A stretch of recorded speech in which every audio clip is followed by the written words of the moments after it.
Supreme court of Pakistan में पंजाब और खैबर पख्तूनख्वा में इंतखाबात की तारीख के हवाले से केस जो है उसका आज 5वां रोज़ था। पहले दिन के इब्तदाई हिस्से में बेंच टूटने की डेवलपमेंट हुई और उसके बाद अब जब केस की समाअत हुई तो कुछ अहम डेवलपमेंट्स हुई हैं। बिलखुसूस जो मुकालमा हुआ चीफ जस्टिस ऑफ पाकिस्तान का और फिर पाकिस्तान बार कौंसिल के नुमाइंदे भी मौजूद थे अदालत में, सहाफ़ियों के हवाले से भी बात हुई। मजमूई सूरत हाल जानेंगे। सीनियर जर्नलिस्ट जनाब अदील सरफराज हमारे साथ मौजूद हैं। बहुत शुक्रिया सर। ये बताइए, आज मीडिया पर भी बात हुई, सियासतदानों पर भी बात हुई, ख़ुद जजेस पर भी बात हुई, फुल कोर्ट पर भी बात हुई और कुछ मखसूस जजेस के तो नाम भी लिए गए। क्या हुआ मजमूई तौर पर? आज मजमूई तौर पर हुआ कुछ यूँ कि चीफ़ जस्टिस ने, अगर मैं सेफली बात करूँ तो बाजी पलट दी है।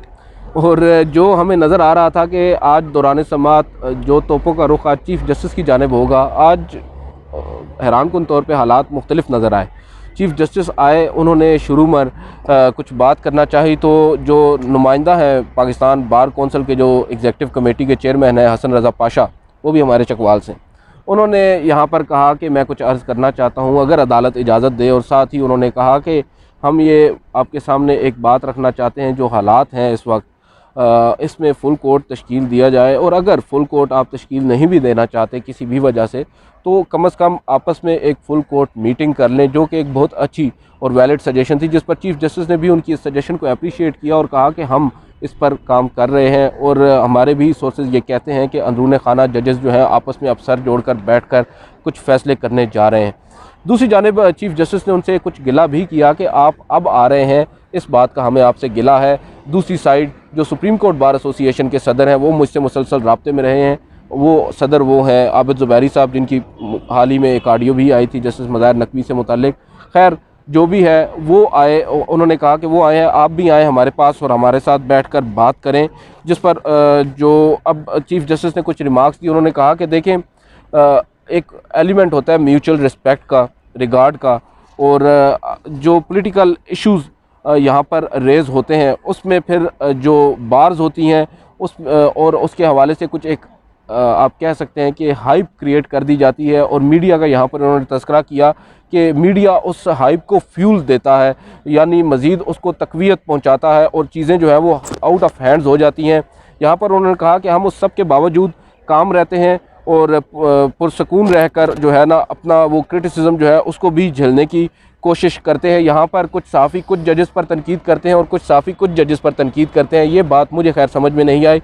और यहाँ पर उन्होंने अब जो बार के नुमाइंदे थे उनसे कहा कि आप सीनियर हैं और आप अपना जो किरदार है वो अदा करें, and come and see me in the chambers. और उसके बाद उन्होंने कुछ यहाँ पर जो अटॉर्नी जनरल हैं उनको मुखातिब करते हुए कहा, यहाँ पर उन्होंने मीडिया के मुतालिक अगर आप कह रहे हैं तो मैं कह दूँ, उन्होंने कहा कि मीडिया जो है वो आइज़ एंड ईयर्स होती है सोसाइटी की। और उसके बाद उन्होंने मज़ीद बताया कि आज इस समाअत के बाद चीफ़ जस्टिस कुछ मुलाकातों का आगाज़ करने जा रहे हैं। ये एक बहुत बड़ी ख़बर है कि वो मुलाकातें कौन सी हैं। क्या वो नेशनल जो स्टेक होल्डर्स हैं उनसे मुलाकातें करने जा रहे हैं, या अपने अंदर ही जजेस के दरमियान कुछ मुलाकातों का सिलसिला है जो शुरू होने जा रहा है। ताहम उन्होंने एक और जो है वो आप कह सकते हैं उम्मीद का इजहार किया कि अब मंडे जो होगा वो सनशाइन से भरपूर होगा। साथ उन्होंने अटॉर्नी जनरल से कहा कि माजरत आपको हमने वेट करवाया। और अटॉर्नी जनरल ने यहाँ पर बहुत मुख्तसरन अपनी एक बात रखी कि उन्होंने कहा कि मंगल का रोज़ मेरा पहला दिन था ऑफ़िस में, और अदालत ने ऑलरेडी जो है कुछ इवेंट्स उनके ऊपर गुज़िश्ता कुछ दिनों में बात की है। और इस as an officer of this court attorney general के तौर पर और जो है कॉन्स्टिट्यूशन के एक डिलीवर के तौर पर मैं अदालत की यहाँ पर असिस्टेंस करना चाहता हूँ। और यहाँ पर चीफ़ जस्टिस ने कहा कि अटॉर्नी जनरल ने कहा कि यहाँ पर अब जो टेम्परेचर्स हैं उनको कूल डाउन करने की ज़रूरत है। जो दर्जा हरारत है, सियासी दर्जा हरारत है, उसको भी कूल डाउन करने की ज़रूरत है। और चीफ़ जस्टिस ने यहाँ पर उनको कहा कि आपको बता दूँ एक चीज़ कि हमने जो हल्फ़ लिया है वो आइन से एलिजेंस का हल्फ़ लिया है, आइन से वफ़ादारी का हल्फ़ लिया है। और यहाँ पर उन्होंने अपना ज़ाती तौर पर बताया कि I am the last one who survived that time. वो हवाला दे रहे थे जब अदलिया पर हमला हुआ और जो जजेस हैं उनको न सिर्फ घर भेज दिया गया बल्कि नज़रबंद भी किया गया। और चीफ़ जस्टिस ने बताया कि मैं उसमें शामिल हूँ जिनको घरों में भेजा गया और मैं आखिरी बंदा हूँ जो उसको नज़रबंद भी किया गया, और मैं वो बंदा हूँ जिसको वापस ऑफिस में भी लाया गया, और मैं अब भी ये समझता हूँ शायद मैं उस काबिल नहीं था। ये अल्लाह की मुझ पर मेहरबानी है और मैं हर गुज़रते दिन के साथ उसका शुक्रिया अदा करता हूँ। साथ ही उन्होंने अब यहाँ पर एक और दिलचस्प बात की जिस पर हमारे कुछ दोस्त क्रिटिसाइज़ भी कर रहे हैं, ताहम उनका कॉन्टेक्स्ट डिफरेंट था। उन्होंने यहाँ पर कहा कि आप देखेंगे you will find people addressing in the parliament who are being called traitors in the past.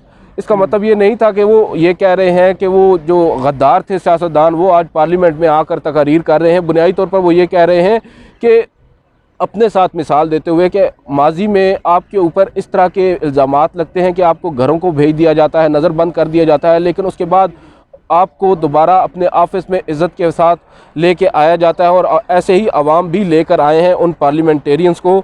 और यहाँ पर उन्होंने ये भी बताया कि हम कुछ जो पॉलिटिकल एक्सपर्ट्स नहीं हैं, एक आम सी सादा सी बात है, आइन कहता है 90 रोज़ में इंतखाबात होने चाहिए, और वो 90 रोज़ जो है अप्रैल के मिड में ख़त्म हो रहे हैं, और अब सदर ने 15 दिन की तारीख जो है उसमें एक्सटेंशन दी है। अब मुझे ये नहीं समझ आ रही कि जो 8 की तारीख दी गई है, जिसको मैं बार बार मैजिकल कह रहा हूँ, ये चीफ़ जस्टिस कह रहे हैं, मैं नहीं कह रहा, वो वैलिड है तो कैसे है। और यहाँ पर उन्होंने सॉरी मैं थोड़ा सा पढ़ भी लूँ साथ साथ, मैंने लिखा हुआ क्या है, मेरी राइटिंग भी बड़ी गंदी है। अच्छा, यहाँ पर उन्होंने एक बात की कि हम लोग चाहते हैं एक डायलॉग शुरू हो, कमिटमेंट्स होनी चाहिए, और जो माजी में हुआ, जो माजी की एक्रिमनी है उसको ख़त्म होना चाहिए, और जो एक आप कह सकते हैं जो हालात पहले ख़राब हो चुके हैं अब उसको आपको पसे पुश डालकर आगे की तरफ बढ़ना है। और जो जजमेंट है अदालत की उसकी मॉरल अथॉरिटी के हवाले से उन्होंने बात की, और उन्होंने मनी के हवाले से बात की कि आपको हमें बताना है एक पैसा और एक सिक्योरिटी, जो बुनियादी दो जुज़्व है। जो वकील है इलेक्शन कमीशन की, उनकी जानिब से ये बताया गया कि पैसा जो है वो नहीं है, और दूसरा सिक्योरिटी। जहाँ तक बात है सिक्योरिटी की, तो उसकी उनकी बातें काफ़ी कन्विंसिंग थी हमारे लिए, हमें भी लगता है कि एक रियल इशू जो है वो वही है। ताहम उन्होंने यहाँ पर कुछ सेंसिटिव और नॉर्मल पोलिंग स्टेशन का जायज़ा लेते हुए ये कहा कि कुछ में होनी चाहिए और कुछ में नहीं, इस तरह का कुछ एक लेआउट बनाना चाहिए। अटॉर्नी जनरल ने यहाँ पर एक बात कही, उन्होंने कहा कि मैं 3 बुनियादी नुकात हैं जो जिन पर रोशनी डालना चाहता हूँ। उनमें सबसे पहला है वो सर्कुलर जो आज जारी हुआ, ठीक है, वो ये बुनियादी तौर पर वो सर्कुलर जो जस्टिस काजी फायज़ ईसा के ख़िलाफ़ एक जारी हुआ, और उसके बाद जस्टिस जमाल खान मंदोखेल का वो नोट जो आज कमरा अदालत में आया, और जिसमें उन्होंने कहा कि मुझे एतमाद में नहीं लिया गया फ़ैसला लिखते वक्त। और उसके अलावा उन्होंने यहाँ पर एक नुक्ता उठाया जो 2 फाजिल जजेस ने रिक्यूज़ किया था, जिस पर चीफ़ जस्टिस काफ़ी बरहम हुआ। उन्होंने कहा कहाँ लिखा हुआ उन्होंने रिक्यूज़ किया, मैंने बेंच कॉन्स्टिट्यूट किया और ये वो। उसके बाद एक और बात काफ़ी ज़्यादा चली, उसके बाद चीफ़ जस्टिस ने कहा कि देखें हम बतौर जज जो है ना, हम अलाउड नहीं है पब्लिक में रिस्पॉन्ड करने को। हम एक दूसरे के लिए हमारी काफ़ी ज़्यादा रिस्पेक्ट है, म्यूचुअल रिस्पेक्ट है, एक मुश्तरका हमारे दरमियान बाहमी आप कह सकते हैं वो इज़्ज़त व एहतराम का रिश्ता है, और आपको नज़र भी आएगा ये बहुत जल्द। दूसरी जानिब उन्होंने कहा कि मैं अब चीफ़ जस्टिस की तरफ ही हूँ वापस। फुल कोर्ट के हवाले से उन्होंने कहा कि जो फुल कोर्ट है उस पर न सिर्फ रूटीन का वक्त जो वो काम है वो मुतासर होता है, बल्कि जो अवेलेबिलिटी है जजेस की वो भी इस वक्त हमारे पास नहीं है, और हमें दोबारा नए सिरे से इस मुकदमे की समाअत को सुनना पड़ेगा।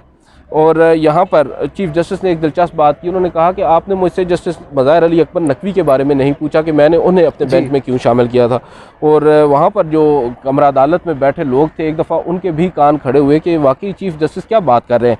तो चीफ़ जस्टिस ने कहा कि अटॉर्नी जनरल बोले कि आपने बात शुरू की, आप ही बता दें। तो उन्होंने कहा कि देखें बहुत सारी चीज़ें हम कह नहीं सकते, मगर हमारे कुछ साइलेंट वेज़ होते हैं अपनी चीज़ों को कम्युनिकेट करने के लिए दुनिया को, वो हमारा यह तरीक़ाकार था। जब इन्होंने जस्टिस मज़ाहिर अली अकबर नकवी को अपने साथ शामिल किया और बताया कि मैं अपने साथी जजेस के साथ खड़ा हूँ, यहाँ पर उन्होंने ये भी बताया कि कुछ जजेस जो हैं उनको पनिश किया गया और उनके जो दाग हैं वो अभी तक मौजूद हैं। और यहाँ पर जो जजेस हैं उनकी फ़ैमिलीज़ के हवाले से भी बात की गई कि जजेस की फ़ैमिलीज़ को तनकीद का निशाना बनाया जाता है। और यहाँ पर उन्होंने जस्टिस काजी फायज़ ईसा का जो अदालती ट्रायल था 2 साल का, उसका भी हवाला दिया। और हमें समझ में नहीं आ रहा कि वो यहाँ पर तनकीद का निशाना किसको बना रहे हैं, हुकूमत को बना रहे हैं, रियासती इदारों को बना रहे हैं, या फिर ख़ुद को बना रहे हैं। क्योंकि एक फरीक तो उसमें ये भी थे, वो फैसला लिखने वाले मोअज़्ज़ज़ जज जस्टिस उमर अताब बंदयाल ही थे, और उनकी जो बेगम है उनको कमरा अदालत में जज्बाती करने में या रुलाने में किरदार तो उनकी बाएं जानिब बैठे जस्टिस मुनीब अख्तर का था। खैर जो भी है, उन्होंने ना सिर्फ उनका हवाला दिया और साथ साथ उन्होंने हवाला दिया जस्टिस इकबाल हमीदुर रहमान। ये वो हैं जस्टिस इकबाल हमीदुर रहमान जिनके वालिद थे हमीदुर रहमान। कमीशन रिपोर्ट आपने पढ़ी होगी, सुनी होगी, और वो बड़े अपराइट जज थे, इस्लामाबाद हाई कोर्ट के वो जज थे। और एक मुकदमा था, एक रेफरेंस उनके ख़िलाफ़ दायर किया गया था बार कौंसिल की जानिब से, जिसमें कुछ भर्तियां की गई थी इस्लामाबाद हाई कोर्ट में अनवर कासी, और उनकी जानिब से ये इल्ज़ाम था। बहरहाल हुआ ये कि वो क्योंकि एक अपराइट आदमी थे, उन्होंने ओहदे से मुस्ताफ़ी हो गए। कुछ अरसे के बाद सुप्रीम कोर्ट ने एक फ़ैसला दिया और वो जो इल्ज़ाम उन पर था वो गलत साबित हुआ। उस बात पर चीफ़ जस्टिस काफ़ी ज़्यादा आबदीदा भी हुए, जज्बाती भी हुए। उन्होंने कहा कि वो मुझे कहते हैं कि मैं ऊपर जाकर अपने वालिद को क्या मुंह दिखाऊंगा कि मुझे शोकाज नोटिस हुआ था, इस तरह की बात। खैर उसके बाद चीफ जो अटॉर्नी जनरल है, मैं ज़्यादा आपको वीडियो काफ़ी तवील हो गई है, अटॉर्नी जनरल जो है वो अदालत में उन्होंने कुछ बुनियादी तौर पर चीज़ें बताई, जो फिस्कल डेफिसिट और जो पैसों का मामला था, और उसके बाद सिक्योरिटी के ऊपर वो अभी नहीं आए, वो बार बार डॉज करने की कोशिश करते आए। हमें यही नज़र आ रहा था कि शायद अटॉर्नी जनरल जो है वो ये चाहते हैं कि समाअत आज किसी न किसी तरीके से मुलतवी हो जाए, जिसमें वो कामयाब भी हो गए। अब चीफ जस्टिस ने मामला जो है वो मौखर कर दिया है। आपका शायद बीपर, आप उसको कंटिन्यू करें। Thank you. जी, ये सीनियर जर्नलिस्ट जनाब अदील सरफराज हमारे साथ मौजूद थे। आज की कार्रवाई का जो अहम अहवाल है वो यही है कि मजमूई तौर पर सियासतदानों का जो तर्ज़ अमल है, जो अदलिया पर तनकीद है, जो मीडिया का रोल है, जो सुप्रीम कोर्ट के जजेस का एक रिलेशन है, ये तमाम तर चीज़ें डिस्कस हुई। और अब सोमवार के रोज़ 11:30 बजे दोबारा अदालत लगेगी और उसके अंदर वज़ीर दिफा और वज़ीर ख़जाना जो हैं उन्हें अदालत की जानिब से ज़ाती हैसियत में तलब किया गया है, क्योंकि एक ही क्वेश्चन था अदालत के सामने, बार बार जिस पर बात हो रही थी। इलेक्शन कमीशन से भी उस पर वजाहत मांगी जा रही थी, इलेक्शन कमीशन ने भी उस पर दलाइल दिए, इलेक्शन कमीशन के वकील ने, वो था कि मुल्क के अंदर सिक्योरिटी का मामला और मुल्क का जो फाइनेंशियल सिचुएशन है वो इस मुतहम्मिल नहीं है कि इस वक्त इंतखाबात जो हैं वो करवाए जा सकें। ताहम सुप्रीम कोर्ट ऑफ पाकिस्तान ने जो 90 रोज़ के अंदर इंतखाबात की जो इंडिकेशन दी है वो अप्रैल के अंदर उन्होंने ये बताया चीफ जस्टिस ऑफ पाकिस्तान ने कि 90 रोज़ पूरे हो रहे हैं। अब इस हवाले से बज़ाहिर ये तवक्को की जा रही है कि सोमवार के रोज़ कोई फ़ैसला सामने आ सकता है।